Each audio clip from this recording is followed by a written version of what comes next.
Customer blouse ಕೊಡುವಾಗ ಬ್ಲೌಸ್ನ ಉದ್ದ ಮತ್ತು ಸ್ಲೀವ್ಸ್ನ ಉದ್ದನ ಹೆಚ್ಚಿಗೆ ಮಾಡುವಂತ ಕೇಳಿದರು. ಇವರು ಅಳತೆ ಬ್ಲೌಸನ್ನು ಕೊಟ್ಟಿದ್ದಾರೆ. ಅಳತೆ ಬ್ಲೌಸ್ಗಿಂತ 1 ಇಂಚು ಬ್ಲೌಸ್ ಲೆಂತ್ ಹೆಚ್ಚಾಗಬೇಕು, ಹಾಗೆ ಸ್ಲೀವ್ಸ್ ಲೆಂತು ಸಹ ಹೆಚ್ಚಾಗಬೇಕು ಅಂತ ಕೇಳಿದರು. ಇವರು ಬ್ಲೌಸ್ ಸೈಜ್ ಬಂದು ನೋಡಿ 8 ಬರ್ತಾ ಇದೆ. ಅಂದರೆ ನಮಗಿಲ್ಲಿ 32 ಸೈಜ್ನ ಅಳತೆ ಬ್ಲೌಸ್ ಇವತ್ತು ನಾನಿಲ್ಲಿ ಕಟ್ ಮಾಡ್ತಾ ಇರೋದು. 32 ಸೈಜ್ನ ಅಳತೆ ಬ್ಲೌಸನ್ನು ಕಸ್ಟಮರ್ ರಿಕ್ವೈರ್ಮೆಂಟ್ ಮೇಲೆಗೆ ಅವರಿಗೆ ಏನು ಹೆಚ್ಚಬೇಕಲ್ಲ ಅದನ್ನು ನಾನಿಲ್ಲಿ ಹೆಚ್ಚಿಗೆ ಮಾಡಿಕೊಂಡು, ಅಂದರೆ ಲೈನಿಂಗ್ ಮೇಲೆ 1 ಇಂಚ್ ಹೆಚ್ಚಿಗೆ ಮಾಡಿಕೊಂಡು ಕಟ್ ಮಾಡೋದನ್ನು ನಿಮಗೆ ಈ ವಿಡಿಯೋದಲ್ಲಿ ತೋರಿಸ್ತಾ ಹೋಗ್ತೀನಿ.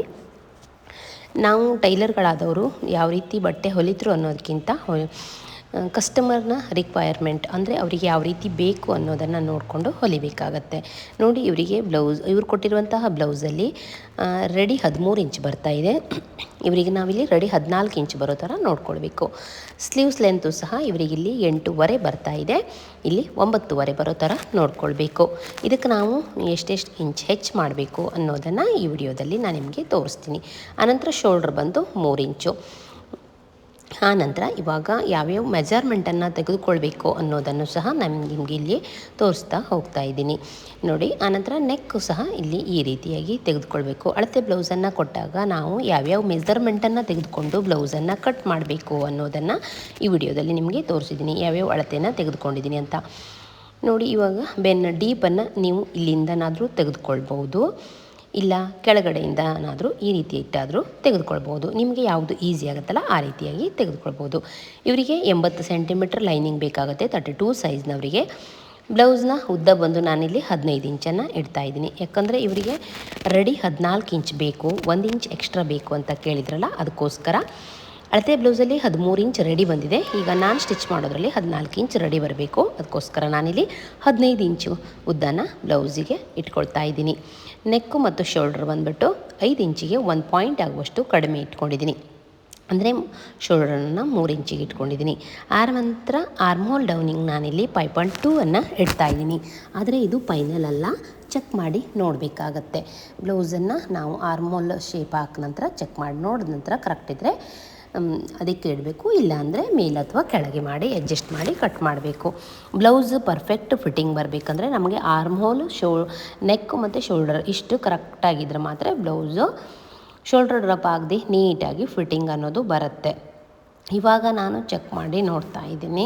ಇವರಿಗೆ ಇಲ್ಲಿ 7.2 ಬರಬೇಕು, ಇಲ್ಲಿ ಹೆಚ್ಚಿಗೆ ಬರ್ತಾಯಿದೆ 7.5 ಬರ್ತಾಯಿದೆ. ಹಾಗಾಗಿ ನಾನೇನು ಮಾಡ್ತಾಯಿದ್ದೀನಿ, ಒಂದು 2 ಪಾಯಿಂಟ್ ಆಗುವಷ್ಟು ಕಡಿಮೆ ಮಾಡ್ತಾಯಿದ್ದೀನಿ. 5.2 ಇಟ್ಟಿದ್ನಲ್ಲ, ಅದಕ್ಕೋಸ್ಕರಿಗೆ 5 ಅಂತ ಇಡ್ತಾಯಿದ್ದೀನಿ. ಆರ್ಮ್ಹೋಲ್ ಡೌನಿಗೆ ಇವರಿಗೆ 5 ಇಂಚ್ ಇಟ್ಟಿದ್ದೀನಿ. ಅದಕ್ಕೆ ಮೇಲ್ಗಡೆ ನೋಡಿ ಇಲ್ಲಿಂದ 1 ಇಂಚು ಈ ಥರ ತೊಗೊಂಡು ಇಲ್ಲಿಗೆ ಶೇಪನ್ನು ಹಾಕ್ಕೊಂಡು ಆನಂತರ 2 ಇಂಚ್ ಎಕ್ಸ್ಟ್ರಾ. ಇವಾಗ ಚೆಕ್ ಮಾಡಿ ನೋಡ್ತಾ ಇದ್ದೀನಿ. ಇವಾಗಿಲ್ಲಿ 7.2 ಬರ್ತಾಯಿದೆ. ಇವರಿಗೆ ಆರ್ಮ್ಹೋಲ್ ಡೌನಿಂಗ್ ಬಂದು 5 ಇಂಚ್ ಇಟ್ಟಿದ್ದೀನಿ. ಈಗ ಬ್ಲೌಸ್ನ ವೇಸ್ಟ್ ಲೆಂತನ್ನು ಮಾರ್ಕಿಂಗ್ ಮಾಡುವ. ಇದಕ್ಕೆ ಅಳತೆ ಬ್ಲೌಸಲ್ಲಿ ಎಷ್ಟಿದೆಯಲ್ಲ ಅಷ್ಟನ್ನು ನೋಡಿ ಈ ರೀತಿಯಾಗಿ ಫೋಲ್ಡ್ ಮಾಡ್ಕೊಳ್ಬೇಕು. 4 ಫೋಲ್ಡ್ ಮಾಡಿಕೊಂಡ್ರೂ ಆಗುತ್ತೆ. ಕಾಜಾ ಹೊಲಿತೀವಲ್ಲ ಅದನ್ನು ಬಿಡಬೇಕು. ಆನಂತರ ಉಳಿದಿರೋದನ್ನು ಇಟ್ಕೊಂಡು ಈ ರೀತಿ ಮಾಡಿಸ್ಕೊಳ್ಬೇಕು. 2 ಭಾಗ ಮಾಡಿದಾಗ ಇವರಿಗೆ 12.5 ಬಂತಲ್ಲ, ಅದಕ್ಕೆ ತಿರ್ಗಾ ಮತ್ತೆ 2 ಭಾಗ ಮಾಡಿದಾಗೆ 6.25 ಬಂತು. 6.25ಗೆ 1 ಇಂಚನ್ನು ಎಕ್ಸ್ಟ್ರಾ ಮಾಡ್ಕೊಳ್ಬೇಕು. ಅಲ್ಲಿಗೆ 7.25 ಬರ್ತದೆ. 7.25ಗೆ ಆನಂತರ 7.25 ಇಟ್ಟು 1 ಇಂಚ್ ಎಕ್ಸ್ಟ್ರಾ ಸೇರಿಸ್ಕೊಂಡು ಈ ರೀತಿಯಾಗಿ ಒಂದು ಮಾರ್ಕಿಂಗನ್ನು ಹಾಕ್ಕೊಳ್ಬೇಕು. ಆಯಿತು. ಇವಾಗ ಬ್ಯಾಕಲ್ಲಿ ಈ ರೀತಿಯಾಗಿ ಮಾರ್ಕಿಂಗನ್ನು ಮಾಡಿದೆ. ಆನಂತರ ನೋಡಿ ಇಲ್ಲಿ 1/2 ಇಂಚು ಎಕ್ಸ್ಟ್ರಾ ಸ್ಟಿಚಿಂಗಿಗೋಸ್ಕರ ಕೆಳಗಡೆ ಬಿಡಬೇಕು. ಆನಂತರ ನೋಡಿ ನಾವು ಇಲ್ಲಿ ಬ್ಯಾಕ್ ಡೀಪನ್ನು ನೋಡಿ ನಾನು ಈ ರೀತಿಯಾಗಿ ತೆಗೆದುಕೊಳ್ಳೋದು. ಕೆಳಗಡೆಯಿಂದ ಮೇಲೆ ತಗೊಂಡ್ರೆ ನನಗೆ ಈಸಿ ಅಂತ ಅನಿಸುತ್ತೆ, ಹಾಗಾಗಿ ನಾನು ಅಲ್ಲಿಂದನೇ ತೆಗೆದುಕೊಳ್ತೀನಿ. ಇವರಿಗೆ ಮೇಲೆ 1.7 ಇಟ್ಟಿದ್ದೀನಿ, ಕೆಳಗಡೆ 2.5 ಇಟ್ಟಿದ್ದೀನಿ. ಈ ರೀತಿಯಾಗಿ ಒಂದು ಶೇಪನ್ನು ಹಾಕ್ಕೊಳ್ತೀನಿ. ರೌಂಡ್ ಶೇಪೇ ಕೇಳಿದ್ರು ಇವರು, ಹಾಗಾಗಿ ಈ ಥರ ಸ್ವಲ್ಪ ರೌಂಡ್ ಶೇಪಲ್ಲೇ ಸ್ವಲ್ಪ ಈ ರೀತಿ ಮಾಡಿ ಕಟ್ ಮಾಡಿದ್ದೀನಿ.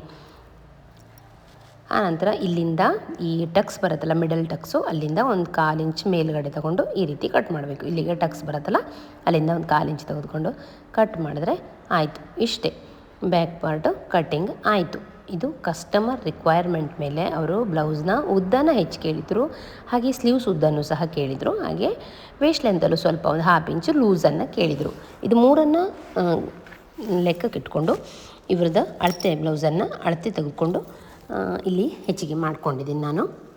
ಇವಾಗ ಲೈನಿಂಗನ್ನು ಬ್ಯಾಕ್ ಪಾರ್ಟಲ್ಲಿ ಕಟ್ ಮಾಡಾಯಿತು. ತುಂಬ ಈಸಿಯಾಗಿ ಕಟ್ ಮಾಡ್ಬೋದು ನೋಡಿ. ಆನಂತರ ಈ ಕಡೆ ಇದೆಯಲ್ಲ, ಈ ಇದು ಸಾದಾ ಬ್ಲೌಸಲ್ಲಿ ಏನು ಮಾಡೋಕ್ಕಾಗುತ್ತೆ ಅಂದರೆ ನೆಕ್ ಸೈಡು 1/2 ಇಂಚು ಡೌನಿಂಗನ್ನು ತೆಗೆದುಕೊಳ್ಬೇಕು.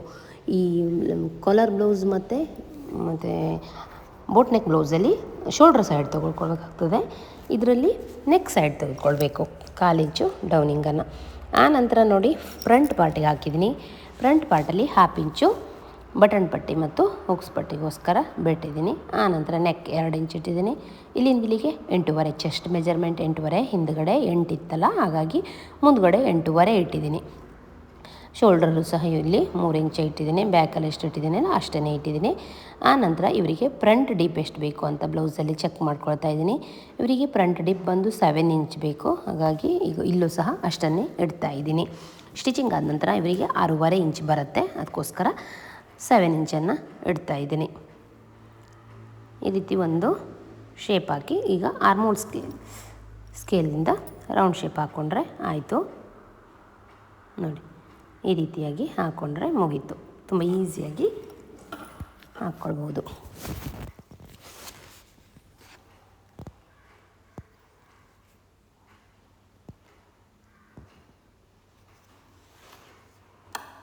ಆನಂತರ ಬ್ಲೌಸ್ ಲೆಂತ್ ಎಷ್ಟಿದೆ ಅಂತ ಚೆಕ್ ಮಾಡ್ಕೋಬೋದು.